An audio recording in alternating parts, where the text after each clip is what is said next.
To me, I think that free speech is the ability to say and do as you think and freely express your ideological beliefs, regardless of any fear of any external actor imposing their will upon you. But the caveat to free speech that I don't think a lot of people stress is that while we can't place a legal limitation on free speech, it is incumbent upon us to exercise the right in a productive and effective manner. We shouldn't use free speech just as an end. Free speech needs to be a means towards a constructive end. Why do you care? Why do you care? Why do I care about free speech? Yeah, why? I think that free speech is fundamental to any free society. I think that it's essential for democratic sustainability. I think that free speech matters because it gives the voice to the least powerless people in society. Any group of individuals you look at in the United States today, regardless of how marginalized they are, the key thing that is united across all groups is that they all have a voice. And free speech is that access. That's their card to access democracy. Now, yes, everyone can access democracy in different ways, and there's marginalization in that sense. But it is fundamentally what makes us all equal in a democracy. Did you grow up in one of these homes where this kind of stuff was discussed? Did it come to you as an epiphany? I mean, what is your background that caused you to see this as an issue? Right. So my parents are immigrants, so they came here. We frankly didn't have time to discuss politics, and that's actually the case with a lot of families in the United States. It's, politics doesn't really affect you. And so it really seems like an alien thing. What happened with the Trump election was it really brought politics home to a lot of people. So in my case, it was something that I had to explore. In high school, I started doing debate, and it really exposed me to a lot of different students, different ideas. And then when I came to college, really the launching point was the 2016 election when, I saw students hopeless, I saw violence, I saw, people literally screaming down the streets, right? Especially it's Berkeley. And that really got me thinking that, politics is affecting these people in such vivid ways. There has to be some way that I can be involved. And I think that campus activism and engaging politics is one of the fundamental civic responsibilities of our society. If democracy only can sustain itself if people are, putting something back into it.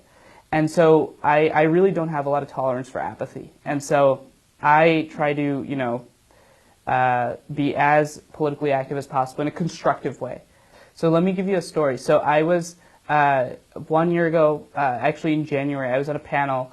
There was a Holocaust survivor, and there was the Holocaust survivor's daughter, and then myself and this man named Ira Glasser, who was the president of the ACLU. And I think 30, 40 years ago. And the topic was the Nazis had marched through Skokie, Illinois in, I think, 60s or 70s.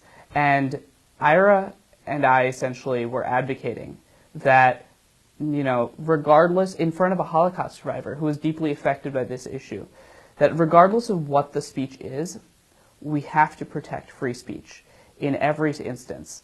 And the reason why it's such an important issue for me is because restricting free speech or placing any sort of ban on it is like poison gas. It can be easily used against you as well. If we restrict someone that we, hate or we're repulsed by, that exact restriction, the way the Constitution is worded, can be used against us legally. So with that frame in mind, for me, I always recognize that regardless of what the other person's saying or what they're about, I have to temper my own emotional feelings and connect with their value. Why are they saying what they're saying? It's not about their argument. It's not about responding to their temper or to exactly the substance, but it's about responding to what's behind that argument. And by getting at people's values and by talking at a value level, you really can get somewhere. Now, this is not to say that you should go talk with Nazis, right? But the frame is that, even in the most abhorrent circumstances, the reason why our legal system has defended free speech is not because it's marginalized or it's excluding people. It's in fact preserving those protections so that excluded people can access politics. If you place a restriction on free speech right now, right, and if you let your temper get the better of you, that restriction can be used against an LGBTQ group that's active in San Francisco. There's nothing stopping that. So we have to be smart politically, and we have to recognize that when we don't like the speech, we either respond with better speech, because hate speech fundamentally is stupid. And if you can't debate and beat hate speech, right, Either you have a problem or it's just not worth it. And that's the second part. The way you beat hate speech is you just don't give it an audience. Don't give it the fuel, right, that gets people going. The way that someone like Milo Yiannopoulos gets a crowd is he gets a reaction out of you, right? So we have to be really smart in how we are engaging politics right now, because really I think that democracy's right now American democracy is really uncertain. My feeling is that government is only as good as we make it to be. Our government is a product of our actions. We elect our officials. So one of the things that I find that's very hypocritical in society today is when people say that they have no faith in government, they have to recognize that they have the ability to change that. Every election is an opportunity to restore your faith in government, right? And be active, be politically vocal to see the change that you want to see in that government. That being said, I am very faithful in our government. People always say that they're as hopeful as they've ever been. That's false, but I'm very hopeful in our government because I see that there's very active people, and there's a lot of young people right now in our country that are not succumbing to those same polarizing divisions that we see amongst the adults right now. And that's why BridgeUSA, I think, is particularly relevant, is what we try to do is we invest in the future of democracy. It's about training the leaders of tomorrow on today's college campuses. Right now, when everyone talks about political polarization, they only look at it now, in the status quo. The fact is that polarization and division has been cyclical. It'll happen 30 years, it happened 30 years ago and it'll happen 30 years in the future.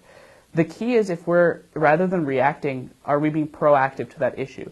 So Bridge really tries to train today's, students in those responsible norms of constructive dialogue, of constructive engagement and tolerance, so that the leaders of tomorrow are trained in those skills from now. If we don't attempt to inculcate that culture right now, you can't expect, the future leadership to suddenly change on a whim.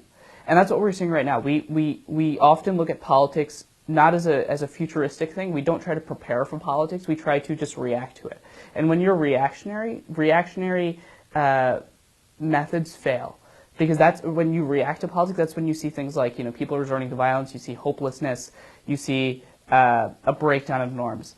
So it's really important to recognize that we have to invest in the future.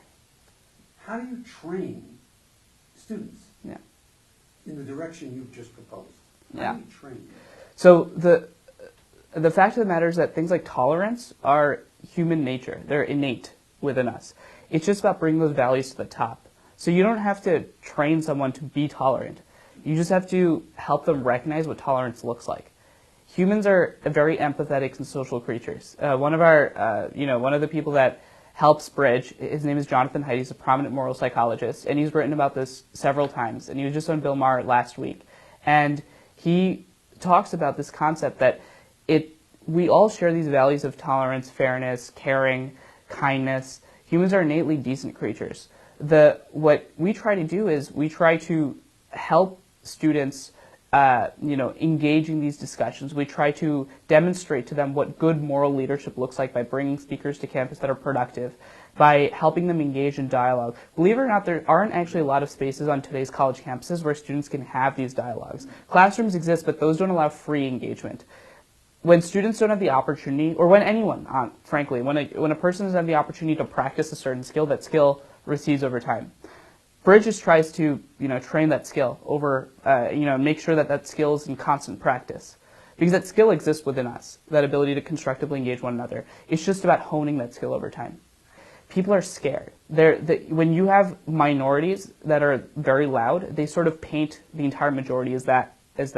And when there is no vehicle for expressing your tolerance, when there's no vehicle for being politically engaged in a constructive manner, you have no idea how to do it. So Bridge is about providing that vehicle and facilitating that constructive engagement. So it's about really activating those students that are okay with tolerating different ideas. One of the biggest reasons why politics is so polarizing is that we have this tribalistic thinking. And when you greet groups as groups, that only further tribalizes people and forces people into different, these are my teams. And by reinforcing those partisan labels, by reinforcing this is a Republican, this is a Democrat, all Democrats think this, all Republicans think this, by giving force to those labels, you are essentially facilitating exactly the thing that you're trying to resist, which is, tribalistic politics and, just senseless thought, right? When people think that there are, when I just brought up the example of the UC Berkeley student body. When you paint the entire thing as far left, you fail to see the nuance, and you fail to recognize the heart of the problem. Group thinking is one of the worst forms of thought because it forces people to conform to norms that they don't necessarily agree with, and it forces them to it basically prevents them from seeing that there's a lot more nuance to the world than there is. And I think that group thought is one of the threats to democracy, and we really need to do something to unhinge that tribalistic thought.